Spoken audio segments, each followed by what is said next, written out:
Okay, hey there, folks. We're back with the fifth and final chapter of my 2019 archery elk season. This chapter is called Luck of the Draw. There is a saying I've always repeated in my head during encounters with big game. Don't look at the antlers. It's a reference to keeping your composure and staying focused on executing the shot without the distraction of what the rack looks like. It totally makes sense. And in many situations, I've left myself yearning to know more about the rack following the encounter, or in some cases, the shot. Like any hunter, I want to let my eyes admire the critter, including its rack. I want to let my eyes scale each inch of antler. I want to imagine what it would feel like to grip those antlers in my hand. And so eager as I may be to see it up close and on the ground in front of me, my rule is to avoid admiring the antlers for the sake of focus, but also in hopes to find the critter like a Christmas morning surprise, with just barely a peek at what's inside the wrapper. With so much time in the presence of this big bull, frankly, after several minutes I had nothing but time, and eventually began to peel back the wrapper a bit and start to admire this bull's rack. His main beams were strikingly long, and heavy even at the ends. His left G5 had a unique curve to it, something I knew I'd be able to recognize and identify this bull with if I saw him again. He was a real beauty, wide, long, and heavy enough. Well over 300 inches, he was a grand representation of an upper middle class herd bull. But the way the circumstance had unfolded, I found my likelihood of a shot at this bull very unlikely. I still get excited. Lots and lots of adrenaline flows with the anticipation of shots. But I've noticed with the last few bulls, I've managed to stay much more composed than compared to the earlier days of my hunting career. I recall situations long ago of being so freaked out I could barely think, literally a deer in the headlights looking through my sights, and too panicked to comprehend pins, yardage, and such. Trying desperately to steady a wobbling aim is a feeling I can hark directly back to. And it's one of the things that first-time hunters can never really prepare for. Unfortunately, adrenaline throws a lot of shooting practice out the window. As this big bull came trotting up and the realization sunk in that my shot opportunity was materializing right before my eyes, it was sudden, and despite spending so much time admiring the bull's rack, I was able to hold my focus and maintain vision to find a shot opportunity and executing it to the best of my ability. And it ended up being the greatest shot of my life. And Ian and I struggled to figure out how it even came together. You'll notice that I just mentioned Ian, after earlier describing how he and I had split up earlier that morning. Well, following my encounter and eventual shot, I let the dust settle, and then I began my signal calls, hoping that Ian would pass within earshot and we'd be able to meet up. Blaring off double cow calls every few minutes, I moved up the slope a ways to where I hoped that Ian could hear. And eventually, he did, and signal called back to me. I was so stoked to make that connection and that I knew that he would come down and be part of this process and experience with me. Ian has been one of the few people I've hunted elk with on and off here for the past 10 or so years. He's an experienced hunter, although a bit green still in his archery elk career. He also carries a traditional bow, a huge chunk of self-imposed challenge I've yet to bite off myself. But those traits aside, he's just the kind of guy that everybody loves. A tall, dark, and handsome beacon of positive energy and witty laughter. Always an asset and never a liability. Ian has always been a great friend and in all sorts of ways. From fatherhood, fishing, garage beers, and all around just positive life perspective. Our wives are great friends. Our kids are great friends. We're neighbors even. So when he's not off reffing college football in September, he'll take extraordinary steps to make it out for even just a day or two in the mountains. So remember in the last chapter when I mentioned needing something to stir the pot? So yeah, and like I described in that previous chapter, we'd split up. with Ian following a ridgeline down to where he was hearing bugles, while I dropped off the side to pursue the bugles that I had heard. Following our departure, we both got into elk, and I'll just let Ian describe what happened with his encounter. I was walking down the finger, and I can just come up with whiffs of elk, and I'm looking down, and there's fresh piss, fresh poop, fresh piss, fresh poop, and I'm smelling it, and I can hear a bugle, and I'm all right, I think I'm 150 yards away, and I come into about 100 yards, and I'm also just creeping in, and I had just taken I was taking 3-4 steps at a time and stopping, looking, listening, and I started taking some steps, I heard a crack, and I was like, so, just one pop, and I stayed there for 30 minutes listening, looking, waiting, and 30 minutes later, I decided to give just a tiny cow call, and there's nothing. I was well, I'm gonna go see it. They couldn't have smelled me. The wind was in my face the whole time. I took 3 more steps, and all of a sudden, crashing, and, elk went that way. I saw a few cows bust left toward you. Did you happen to catch that? Group of cows bust left toward you? But I stopped and took a video, and I was oh shit, I just busted the herd out. They didn't smell me, but I know you're over here. I saw some animals come this way, and I was I hope they go by Brian. The elk, I'm sure, knew very well where each of these herds were located, but Ian and I sure didn't. So I suppose it's not at all surprising that when Ian bumped that herd off the finger that he was on, that when those elk bailed off the edge, they lined up to join up with the herd that I was standing among. But for me, this was incredible luck. And the timing of everything to maintain restraint and sit tight for just as long as I did, deferring on the coin toss to wait and see what the elk presented as opportunities on their own. And the way this group of cows trotted in just yards behind me and stirred the pot, pulling the bull right in front of me. Now that is some serious luck right there.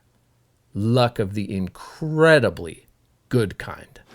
And then I was, started heading out. I was I'm going to go to the spring. And I heard your double cow call that we agreed we were going to meet up with. And it was down here. So I was well, they probably ran by him and he knows they're busted out. And I come walking down, dude, and your face was just and I was looked at you, I looked away, looked at you, you're I look away, I'm what? I'm about ready to start apologizing. You're I have my backpack, I have my bottle, I'm dude, you got And so now with this chapter break, we entered what is arguably my favorite part of this saga, the tracking. First things first, we attempted to figure out how the heck the shot came together. Looking through the 12 o'clock window that I'd shot through and trying to recreate where the bull was standing when my arrow connected with him proved more confusing than clarifying.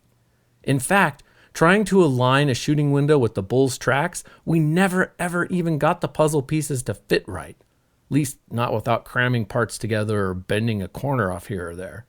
To this day, I still can't wrap my head around how the shot came together. Off, and he's I'm out of here, and he whirled and ran straight down, and as soon as he was running straight down away, I started goat bleating, blat, blat, blat, and he just shuffled enough sideways. He went to the right side of those 2 dead sticks, went to the right side, or those 2 leaning, and as soon as he did that, he turned just enough of a little bit of a quartering angle and looked back at me, and I sent it. It was a good quartering away shot, but my arrow came in. I'm a little worried because it's high, but it came right in and sunk. I mean, it was just... So now we're going to begin what's typically my favorite part of hunting, and that is following a blood trail, because I love the CSI aspect of tracking. We'd given the bull plenty of time at this point, and so I headed down the tracks in search of first blood. It can take a while for that blood to start flowing and spilling out of a wound. And when an animal as fast as an elk is covering ground at full tilt, this can equal quite a distance of following dry tracks. and it was 30 or so yards down the tracks before I did spot that first speck of blood. Boy, look, he actually stomped on the top of that log. And I did see more blood here. Yep. Good. This really only concerned me because the bull was running with an entire herd of other tracks. So there was a point we'd really need that blood to ensure we were following the right track. Let's keep mark on that one there. Little by little, small spots of blood kept us moving along the trail.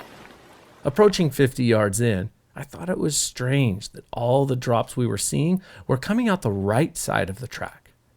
Now, this was good in the sense that it indicated that my arrow had passed through the bull's body, but strange that visible blood was not coming out of the entry point on his left side.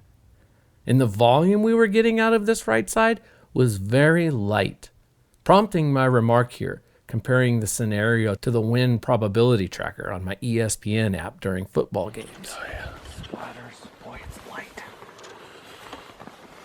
It can take a while for the blood to really get flowing, but we're getting to the point now to where I really want to see it start flowing in order to feel better. It's like watching a football game and the win probability tracker that swings that percentage. That's what this is like. It's like analyzing, all right, how far are we? How much blood should there be that we would hope to see? How much are we finding? This is just strange. It's all coming out the right side. I was a bit perplexed. Given the tracking was still so early on, and we were really not even out of sight from the zone from where I'd shot, I was far from worried. Ian followed along behind me, stopping at each point of blood as I tracked onward, indicating where he could move up to hold the next spot. Last blood's right up here. The tracks were headed for a mess of old downfall, and I scanned 40 or so yards ahead to look for obvious, easy-to-spot splashes of red on the clean silver canvas of barkless fallen logs. Oh, buddy. I didn't see any blood. My eyes landed instead on ivory-tipped brow tines and the horizontal rack of that huge bull. I can't believe he's right there. I was just looking like in that downfall, like, all right, where's a drop of blood? Drop of blood. Moving into some downfall, 30 yards ahead. Look for red. Oh, there's a bunch of brown antler. Oh, hello, my friend. Oh my gosh. Give me a hug, buddy.